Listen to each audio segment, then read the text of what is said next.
What's going on, guys? My name is Kiata, back at you guys with a lit one today. Hope you guys are staying high, staying lifted. I'm enjoying myself. Hope you guys enjoying your Thursday, wherever you guys are. And I'm gonna talk about the time I first tried GHB. Yep, gamma hydroxy, I think butyrate.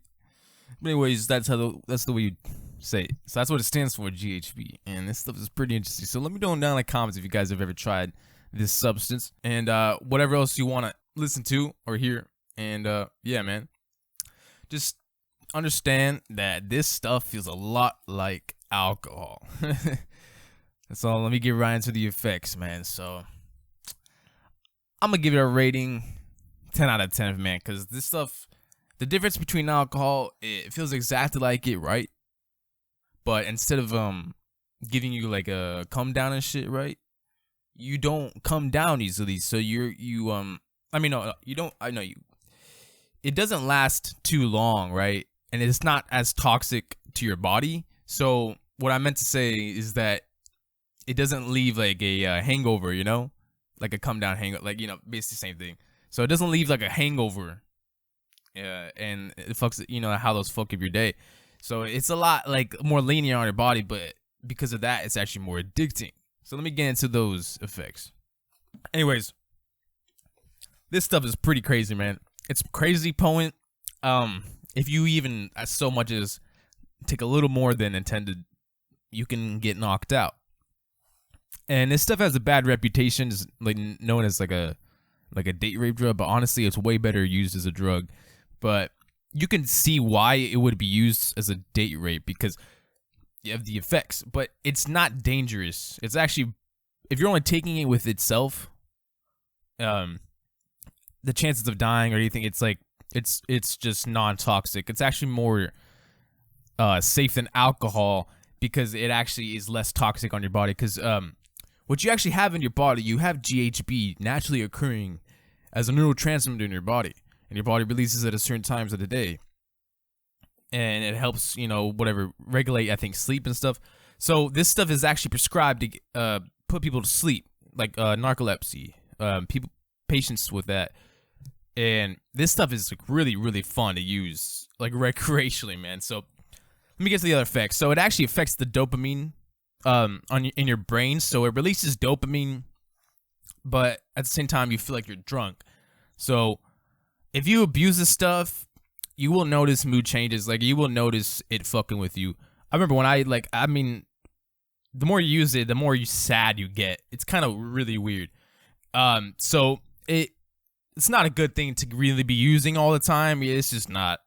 And it's just like alcohol. You know, if you keep the same harm reduction with alcohol that you do with this, you're gonna be good, man. You're gonna be straight and you're gonna be fine. So all the harm reduction that alcohol has, just use with GHB. It's pretty much the same. So let me get into the main effects. So the main effects, it comes on the same amount of time like as alcohol, right? So it's like 30 minutes, and dude, after 30 minutes, you're pounded. And it feels a lot more euphoric than alcohol. Yeah, it's a lot more like, I guess, let's see. It's a aphrodisiac. So it's a lot more potent than alcohol in that regard. And so, yeah, it'll leave you with a lot more horniness and energy and just feeling really, really, really euphoric. And they call it liquid ecstasy. And it's called liquid ecstasy for a reason. Because this stuff feels a lot like if there was such a thing as liquid ecstasy. Yeah, it's pretty. It can actually affect. I think it's psychedelic, and I don't know. It's a lot more. Yeah, it's a lot more psychedelic than alcohol. Like, it definitely but it also tranquilizes you. It can shut you down, man. And man, when I used to do that shit, bro, I used to do that shit a lot. It was some good shit too, man. I forgot where they synthesize it from, but you can get GBL and GHB, which GBL is actually more dangerous than GHB, and actually, it's actually more toxic on your body. But GBL is just like a more potent version of GHB, that converts into GHB in your body when you take it. But with GBL, it's very dangerous because you can easily overdose because you don't know. I mean, you do know what dose you need to take, but if you take a little more, like I'm telling you, like you need to be very careful about that because this stuff will knock you on your ass, man. Man, I remember I was doing fucking cocaine and GHB. Whew, that was some good shit, bro. We were railing lines, and I was just on some GHB doing that shit. And man, that shit was just fun. If I could ever come across it again, I would do it. Honestly, I'm thinking of getting it again because it's fun. It's pretty rare on the street. I don't really find any. I've never encountered GHB on the street or anybody that's ever known anybody that's ever had that. That's rare. So yeah, keep that in mind, you know.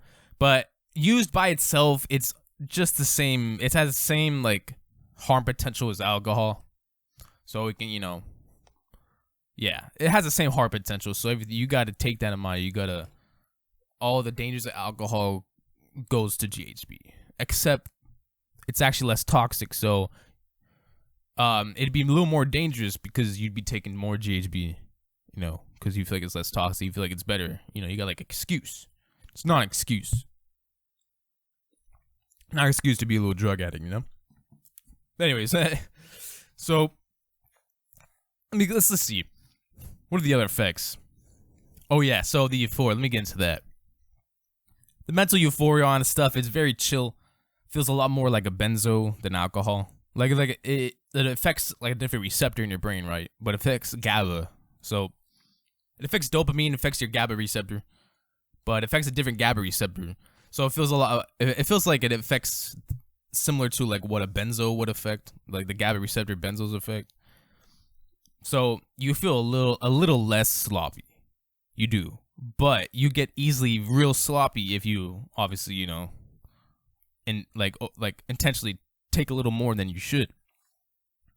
So a good dose of this stuff is like one little bottle cap. Like sometimes you just like fill a little bottle cap of it and you just swallow that. Like it's really that you don't need honestly a lot at all. That's how much you need.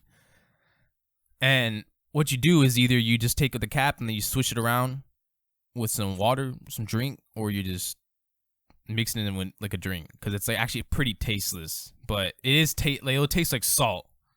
It would taste like salt, like when you know you just take it when you just taste it by itself. So if you dissolve it in water, it's tasteless. This is why this stuff is used as like a date rape because it's actually tasteless, odorless, colorless. Nobody's gonna know if you slipped that in someone's drink unless you slipped enough of it, and the drink might taste soapy. But I don't know. Yeah, it doesn't take a lot to knock someone out. So it's pretty scary shit. So there's a reason why it has a bad reputation. But it doesn't have to have a bad reputation. You can use it in a safe way and make sure you never use it with another substance, including cocaine. Don't ever use it with anything. It's dangerous. Combining downers and uppers, man.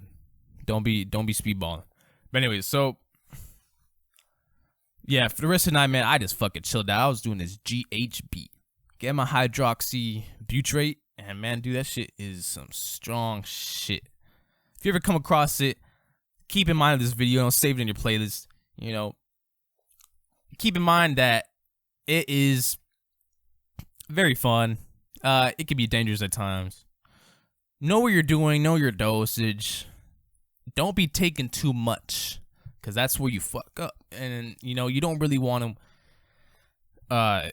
I guess if you're taking other people, it'd be safer. You know, other people could watch after you. So I would say probably take it with someone. You know, it's a very fun party drug. It easily replaces alcohol. If you're trying to get off of alcohol, you're trying to find a less toxic alternative. This is the less toxic alternative. But you have to know how to use these substances. You have to be very, very responsible. Because if you're not responsible, this shit will bite you in the ass. If you abuse it, you will get depressed. Take that from me. Because, you know, once you try it, you know, you're going to want to have a little stint with it. You know, you're going to want to do a lot of it. And usually that's how I am when I first tried stuff. So that's what I did with this. And I learned my lesson that, yeah, it's not fun being abused, just like anything. You know, because, you know, when you're abusing drug, you're abusing yourself. You know, you gotta be healthy, man. So yeah, for the rest of the night, man, I was just loving this stuff. And man, yeah, smoking weed with this stuff was good, bro. It was a different high. It was definitely like cleaner. It feels like a cleaner alcohol high without, yeah, the like there's like no toxicness. And but with that in mind though, it actually lasts a little shorter than alcohol. So it lasts like 3 or 4 hours versus like 4 to 6 hours for alcohol. So it's significantly shorter. It's like just half the duration. And, you know, I assume that's because your body makes it, it recognizes it, so it doesn't take long for it to get out of the system, you know? And when it does hit you, it's very potent. And if your body makes its own neurotransmitter, it's crazy how you can synthesize it and then you take it in a concentrated amount, right? And you actually get your high from your own neurotransmitter. That's some trippy ass shit. I mean, it's the same with DMT too. You know, they say we have DMT in our brains, man, so yeah, man, we be getting high off ourselves. Shit's lit. But anyways, yeah, man, GHB is good. 10 out of 10. That stuff's fun. Yeah, make sure you do it right. Make sure you do it safe. Don't do too much of it. And yeah, watch your dosage, watch your amount, and remember, one cap. That's all. 1 cap dose. That's all you gotta do your first time, and work your way up from there if it doesn't hit you. You know. And also, you know, probably take a little less on the cap because you never know the potency of it, because sometimes it could be stronger. And yeah, so, and GBL and GHB actually I think look the same, so make sure it's not GBL. You know, so just in case, just like put a little bit on your, you know, finger, you know, put it on your tongue, taste it, and then do that a little bit, do it over a few minutes, you know, and then like, you know, see the effects from that, and then you should be good, man, if it's real shit, and you'll know it's real, and you definitely know it's real, man. But anyways, so I hope you guys enjoyed this video of my first time trying GHB. And yeah, man, hope you guys are staying high, staying lifted. Subscribe to my channel if you haven't already, man. Put a like on the video and a comment. And I'll see you guys in the next one. Peace.